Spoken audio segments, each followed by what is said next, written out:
प्रवीण दादा पुढे या.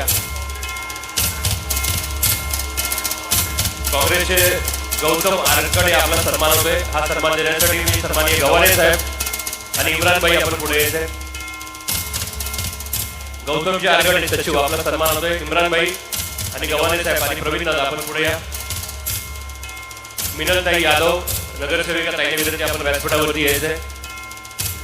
महाराष्ट्र काँग्रेस प्रदेश कमिटीचे सचिव गौतम आरगडे आपला सन्मान होतोय. इम्रान भाई या पुढे या.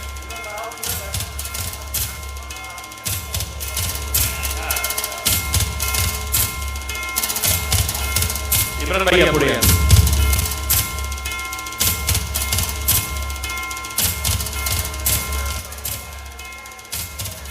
मोहितेताईंच्या शुभाचे या ठिकाणी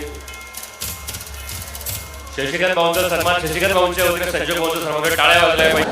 छत्रपती शिवाजी महाराज, छत्रपती शाहू महाराज, महात्मा ज्योतिबा फुले, भारतरत्न डॉक्टर बाबासाहेब आंबेडकर यांच्या पुरोगामी विचारांची मशाल घेऊन आज मावळ मतदारसंघातून संजोगजी वाघेरे पाटील यांच्या प्रचारार्थ आज ही पहिली इंडिया आघाडीची सभा या ठिकाणी पार पडतीये. सगळ्यात मोठा भ्रष्टाचार, स्वातंत्र्यानंतरचा सगळ्यात मोठा भ्रष्टाचार ह्या इलेक्ट्रोल बॉन्डच्या माध्यमातून या मोदी शहांनी केलेला आहे.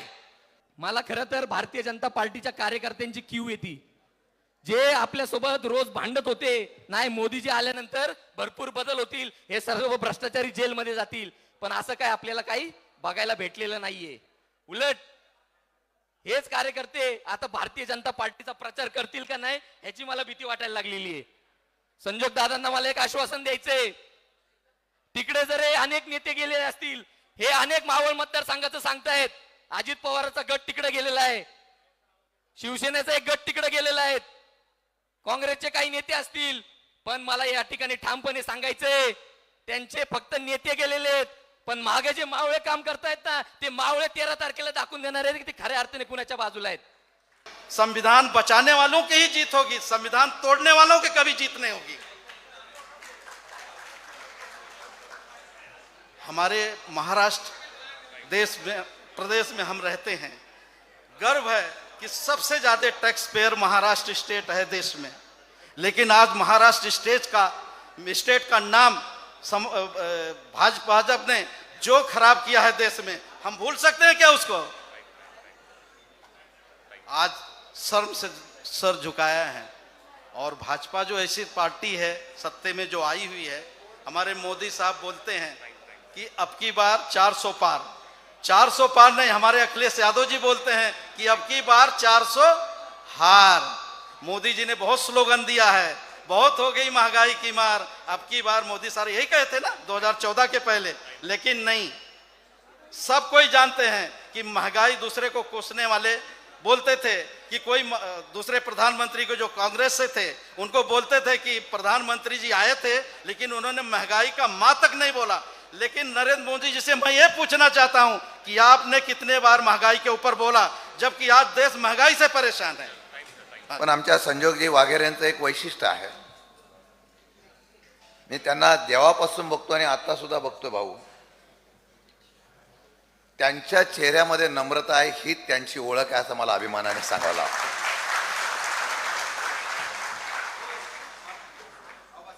प्रचंड विनम्रपणाने बोलणारा हा माणूस आज महाविकास आघाडीचा उमेदवार होतो याचा आम्हाला निश्चितपणाने आनंद आहे.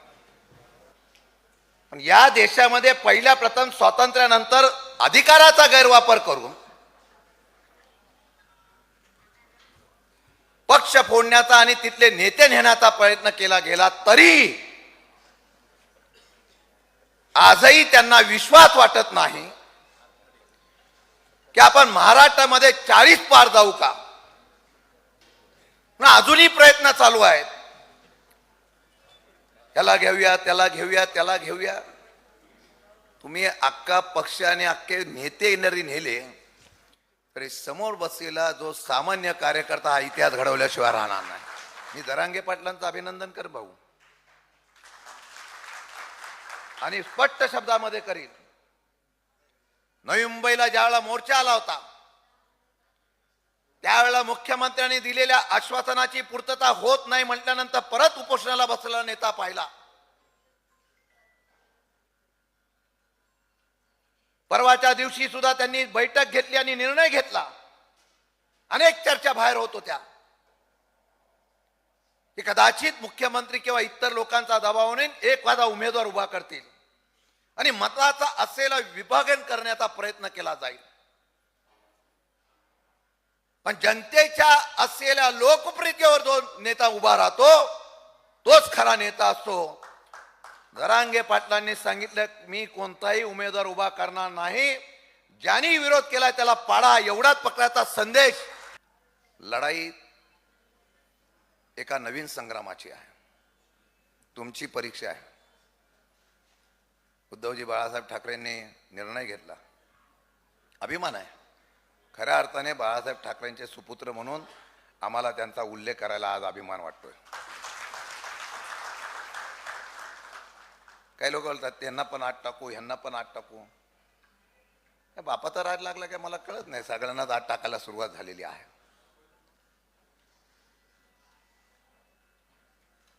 लोकशाहीने निवडणूक लढा ना. तुमच्यात हिंमत आहे तर लोकशाहीने निवडणूक लढवा. आणि जोपर्यंत लोकशाहीच्या माध्यमातून तुम्ही आधार घेतात पण प्रत्यक्षात लोकशाहीच्या माध्यमातून तुम्ही निवडणूक लढवत नाही, हाच बदल करण्याच्या बाबतीमधली भूमिका तुम्हाला आम्हाला करावी लागणार आहे. ही सभा होईल, ही बैठक होईल, कार्यकर्त्यांची एकवाक्यता होईल, परंतु जोपर्यंत आपण लोकांपर्यंत पोहोचत नाही, कारण खाली गेल्यानंतर जर तुम्ही लोकांशी संवाद साधला तर तुम्हाला माहीत पडेल की 100 मधल्या 80 ते 90% लोक या सरकारच्या विरोधात बोलत असतात. ची लोकसंख्या 140 कोटी आहे आणि बेरोजगारीची संख्या 43% आहे. आपले मुलं MPSC UPSC अभ्यास करतात, मोठ्या कष्टानं IAS IPS होतात. पण या मोदी सरकारने कायदा असा आणला की RSSचे जे मंडळी आहेत त्यांना डायरेक्ट जॉईंट सेक्रेटरी या पदावर नेमणूक केलेली आहे. आता आशिषभाऊ भाऊनं सांगितलं की पोलीस कॉन्ट्रॅक्ट भरती मध्यंतरी या मिंदे सरकारनी तहसीलदार, नायब तहसीलदार हे पण कॉन्ट्रॅक्टवर घ्यायचं असं ठरलं होतं आणि पुढं ठरवू शकतं. म्हणून बेकारी, महागाई, बेरोजगारी हे प्रश्न अत्यंत जिकरीचे जरी असले तरी ही निवडणूक लोकशाही वाचवण्यासाठी फार महत्त्वाची आहे. म्हणून संपूर्ण नागरिक बंधू भगिनीने, युवकांनी ही निवडणूक हातात घेऊन आघाडीच्या उमेदवारांना निवडून दिलं पाहिजे. स्वयंपाकापासून होणारी सुरुवात सगळ्यांनीच सांगितलेले, ED CD पासून होणारे सर्व लूट, सर्व मुख्य नेत्यांना या जाळ्यामध्ये अडकवून जे दबाव तंत्र चाललेलं आहे आणि लोकशाही धोक्यात आणण्याची जी एक भूमिका इथे घेतली गेली आहे, त्याचबरोबर महत्त्वाच्या 2 ते 3 बाबी मी तुमच्यासमोर आणू इच्छितो. महाराष्ट्र, भारत देशामध्ये महाराष्ट्र हा शिक्षण व्यवस्थेसाठी सगळ्यात पुढे होता. आज त्याची अवस्था खूप वाईट झालेली आहे. शिक्षणाचा हक्क हा संविधानाने सगळ्यांना दिलेला हक्क आहे. समूह शाळा आणि या सर्व शाळांच्या नावाखाली बऱ्याचशा शाळा महाराष्ट्रातल्या संपवल्या जात आहेत. प्रत्येक माणूस इथे बसलेला आपल्या विद्यार्थ्यांच्या, आपल्या पाल्याच्या भवितव्यासाठी आज एक मोठा प्रश्नचिन्ह त्यांच्या चेहऱ्यासमोर आहे. आणि महाराष्ट्राची दुर्दशा सचिन भाऊ आज अशी आहे की आज महाराष्ट्र शिक्षण क्षेत्रामध्ये 5व्या स्थानावरती फेकला गेलेला आहे. प्राथमिक आणि माध्यमिक शाळांची जर व्यवस्था बघितली तर UP आणि बिहारमध्ये आज महाराष्ट्रापेक्षा जास्त शाळा आहेत आणि ते अग्र क्रमांकावरती आहेत. उद्योग क्षेत्रामध्ये आपल्यापेक्षा छोटी राज्य पुढे गेलेली आहेत. आणि ही जी बेरोजगारी चाललेली आहे, हे सगळी धांदात ज्या मोठ्या प्रमाणात ज्या काही बाबी लयाला चाललेल्या आहेत, ह्या सर्व लपवण्यासाठी वेगवेगळे जुमले आज खेळले जातात आणि ते थांबवायचे असतील आणि यातून आपल्याला जर पुढे जायचं असेल तर ठामपणे आपला माणूस म्हणून संजोग भाऊंच्या मागे आपण उभं राहणं गरजेचं आहे. जेव्हा या मावळ लोकसभेची निर्मिती झाली त्या दिवसापासून पाठीमागच्या निवडणुकीपर्यंत या मावळ लोकसभेने फक्त आणि फक्त आदरणीय ठाकरे साहेबांच्या विचारांचा उमेदवार निवडून दिलेला आहे. त्याच्यामुळे संजोग भाऊ तुमचं अभिनंदन. मित्रांनो, पुन्हा एकदा या महाराष्ट्रावर दिल्लीचं वादळ घोंगावत आहे. महाराष्ट्रावर वारंवार दिल्लीची आक्रमणं झाली, इतिहासात देखील झाली.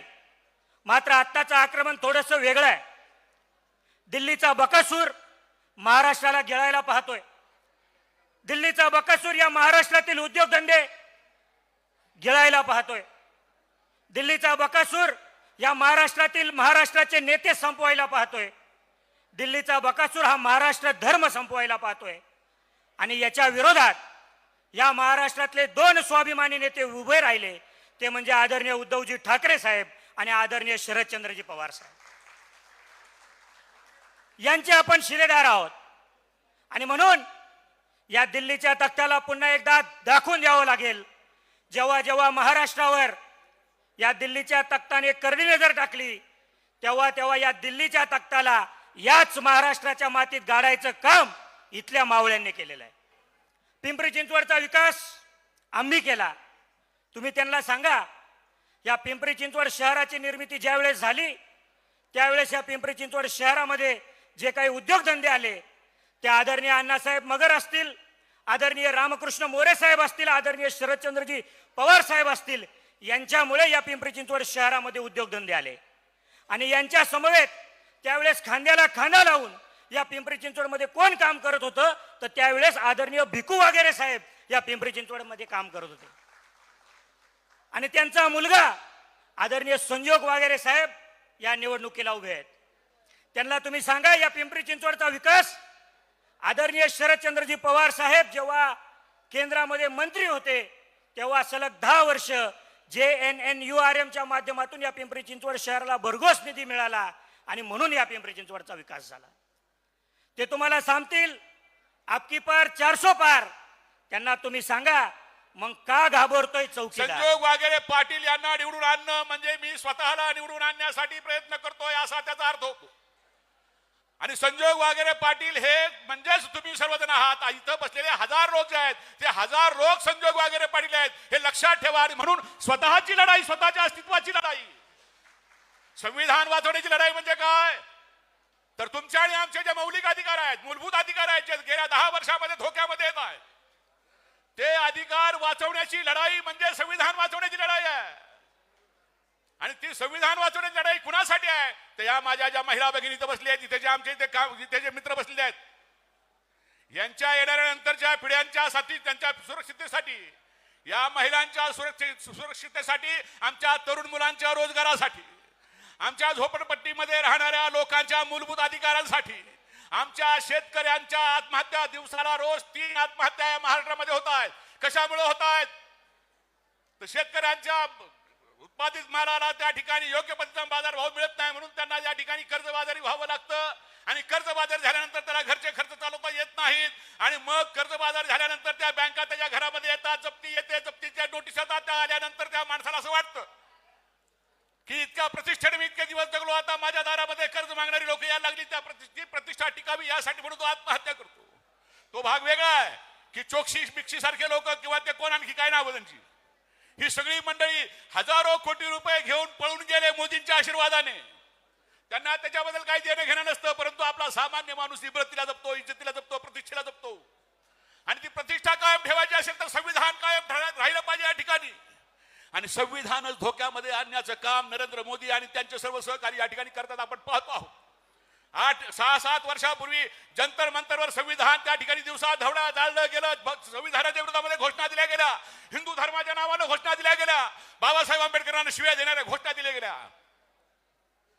नरेंद्र मोदी आणि अमित शहा याच्यावर काय बोलले का? याच्याबद्दल त्यांनी काही बोलले नाहीत. या भारतीय जनता पक्षाचा एक खासदार अनंत हेगडे, सत्ताधारी पक्षाचा आत्ताचा खासदार, सांगतो की आम्हाला 400 पेक्षा जागा जास्त का पाहिजेत, तर आम्हाला 400 पेक्षा जास्त जागा निवडल्यानंतर संविधान बदलायचं आहे. संविधान बदलण्याची भाषा उघडपणे जर या ठिकाणचे खासदार, सत्ताधारी खासदार करत असतील, तर त्याचा प्रतिवाद करणं हे नरेंद्र मोदींचं काम होतं. त्याचा प्रतिवाद करणं हे अमित शहांचं काम होतं. त्यांनी केला का? याचा अर्थच असा की अनंत हेगडे जे बोलला, अनंत हेगडेंनी जे विष ओकलं, त्याचा पाठिंबा या ठिकाणी या भारतीय जनता पक्षाच्या केंद्र सरकारचा आहे. आणि असं केंद्र सरकार या ठिकाणी येणं असणं, त्याचं अस्तित्व टिकणं हे तुमच्या आणि माझ्या अस्तित्वाला धोका निर्माण करणार आहे. आणि म्हणून 2024च्या निवडणुकीमध्ये संजोग वगैरे पाटलांना आपल्याला निवडून द्यायचा. 13 मेला या लोकसभेचं आपलं मतदान आहे आणि हे मतदान का करायचं, कशासाठी करायचं आहे, मानवजींनी सांगितलं, माझ्या अगोदरच्या सर्व वक्त्यांनी सांगितलं. आणि तुम्ही एक जरा बारकाईनं बघा, म्हणजे आपण महागाईवरती बोलत नाही, बेरोजगारीवरती बोलत नाही, किंवा आपल्या देशासाठी किती उद्योगधंदे आणलेत ह्याच्यावर आपण बोलत नाही, आपण आपला GDP कमी झाला ह्याच्यावर बोलत नाही, आपण बाहेर देशामध्ये आपले पंतप्रधान जाऊन काही उद्योग या देशामध्ये आणणार होते, आपण त्याच्यावर बोलत नाही. आणि ज्या गोष्टी आपल्या महाराष्ट्रामध्ये घडल्या पाहिजे होत्या, छत्रपती शिवाजी महाराजांचा पुतळा आपल्या समुद्रामध्ये बसवणार होते, त्याचं मोठ्या प्रमाणात आदरणीय पंतप्रधानांच्या हस्ते भूमिपूजन झालं, त्याच्यावर आपण बोलत नाही. त्याचप्रमाणे चैतन्यभूमीमध्ये डॉक्टर बाबासाहेब आंबेडकरांचं मुंबईमध्ये स्मारक व्हावं, त्यासाठी भूमिपूजन झालं, त्याच्यावर आपण बोलत नाही. या सगळ्या गोष्टी ज्या महाराष्ट्रामध्ये येणारे जे नवीन उद्योग होते, हे उद्योग बाहेरच्या देशामध्ये, बाहेरच्या राज्यामध्ये गेले, त्याच्यावर आपण बोलत नाही. म्हणजे फक्त बोलतोय काय की जे सांगतात की 400 पार, आणि मग आता नवीन आलंय की कालपासून की ते 170 पर्यंतचे. ही जी आहे ना गुगल नीती आहे, म्हणजे ही फक्त चर्चा आपल्या लोकांमध्ये ठेवायची, आणि ही चर्चा अशी ठेवायची की ती त्यांच्याबद्दल होती. आपण आपले जे भूमिका आहेत, आपल्या ज्या काही गोष्टी आहेत, महागाई असेल, शेतकऱ्यांच्या असेल, कामगारांचे असतील, अशा अनेक प्रश्न आहेत की ज्या प्रश्नांवरती आपण बोलतच नाही. हे फक्त जसं मानवजींनी सांगितलं की हे जरा गुगल नीती करतात, किंवा माझ्या अगोदरच्या वक्त्यांनी देखील सांगितलं की हे फक्त फिरवतात आपल्याला, आणि प्रत्यक्षात यामध्ये कुठल्याही गोष्टीकडं ह्यांचं बिलकुल असं लक्ष नसतं, आणि आपल्याला त्या चर्चेमध्ये फक्त फिरवत असतात. तर आपण त्या चर्चेमध्ये न जाता या चर्चेच्या बाहेर येऊन, मी तुम्हाला या ठिकाणी नम्रपणानं सचिन भाऊंना मी सांगेल की जसं मगाशी मानवजींनी सांगितलं की आपल्याला इलेक्शन ही आपले संविधान वाचवण्यासाठी, आपल्यासाठी, स्वतःसाठी करायची, आणि हे इलेक्शन भाऊ मला असं वाटतं की आता लोकांनी ताब्यात घेतलेली आहे, सर्वसामान्य कार्यकर्त्यांनी ही इलेक्शन ताब्यात घेतली आहे. मावळ तालुक्यामध्ये सर्वसामान्य नागरिक आता म्हणतोय की आम्हाला ह्यांना त्यांचा धडा शिकवायचा आहे, गद्दारांना त्या ठिकाणी गाडायचं आहे, अशा पद्धतीची भूमिका सर्वसामान्य नागरिकांनी घेतली. आणि आज ही इलेक्शन ही सर्वसामान्य नागरिकांच्या हातामध्ये गेली. धनशक्तीच्या विरुद्ध जनशक्ती ही इलेक्शन आता व्हायला लागलेली आहे. आणि या इलेक्शनमध्ये मी तर म्हणेन की सगळ्यांना मी सांगेल की जे काय ते पैसे वाटतात ना, ते सगळे पैसे आपण घ्यावा आणि मतदान मात्र आपल्या महाविकास आघाडीला करायचं. अशा पद्धतीनं आपली भूमिका या ठिकाणी घेतली पाहिजे.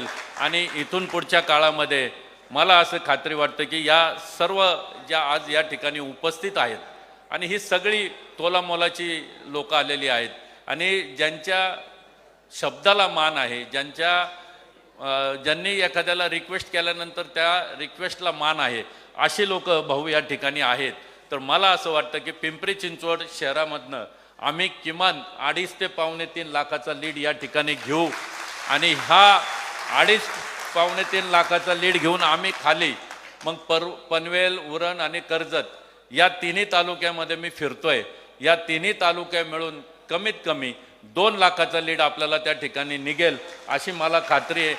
5 ते 5.5 लाखाच्या फरकानं आपण निवडून येईल अशी खात्री, महाविकास आघाडीचा उमेदवार निवडून येईल असं वातावरण आणि अशी खात्री मला आहे. कारण मी स्वतः प्रत्येक गावात, प्रत्येक वाडीमध्ये, प्रत्येक प्रभागामध्ये मी फिरतोय. आज ज्या पद्धतीनं लोक त्या ठिकाणी सांगतात की आम्हाला 10 वर्ष झाले, आम्ही त्या माणसाला बघितलंच नाही, 10 वर्ष झाले आमच्या गावात अजून काही जे काही डेव्हलपमेंट करणार होते ते सांगितलं, त्याचं काही अजून झालं नाही, 10 वर्ष झालेत आम्हाला आश्वासनं दिली होती, रेल्वेच्या असतील, रेल्वेच्या गाड्यांच्या ज्या फेऱ्या वाढवणार होते, लांब पल्ल्याच्या गाड्या थांबवणार होते, त्याचंही काय झालं नाही.